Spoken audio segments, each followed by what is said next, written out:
భయభక్తులతో ఆరాధన. రెండవది దేవుని మహిమపరచాలండి. మీరు ఆలోచన చేయండి. నేను ఒక అంశం మీ ముందు ఉంచుతాను. నేను డిసైడ్ చేసి చెప్పడం లేదు, మీరు ఆలోచన చేయండి. ఆలయంలో కొరియోగ్రఫీసు, డాన్సులు, స్కిట్టులు, ఆలోచన చేయండి. మన వస్త్రధారణ ఆలోచన చేయండి. I'm not criticising.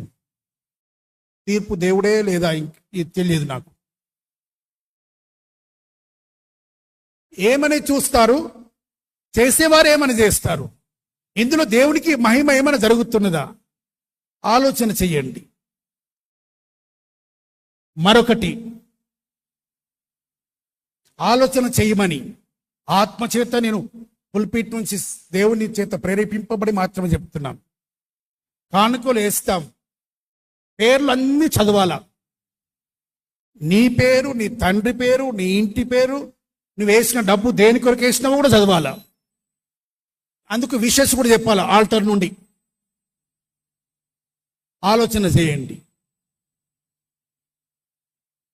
దేవుడు నిన్ను బ్రతికించినాడు, బర్త్డే కానుక చెప్పుకోవాలా, చెప్పబడాలా?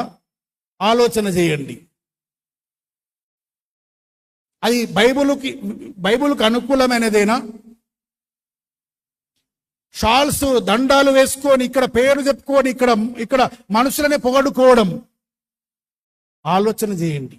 ఎస్పీజీ చర్చ్ ఉంది, ఎస్పీజీ చర్చ్. నా ఎస్పీజీలో 3 years ఆరాధనలు ఉంటుంది. 3 years అక్కడ. They don't allow. SPG tradition లేదు ఇక్కడ. దండలు వేసుకోవడం, షాళ్ళు వేసుకోవడం లేదు అక్కడ చర్చిలో.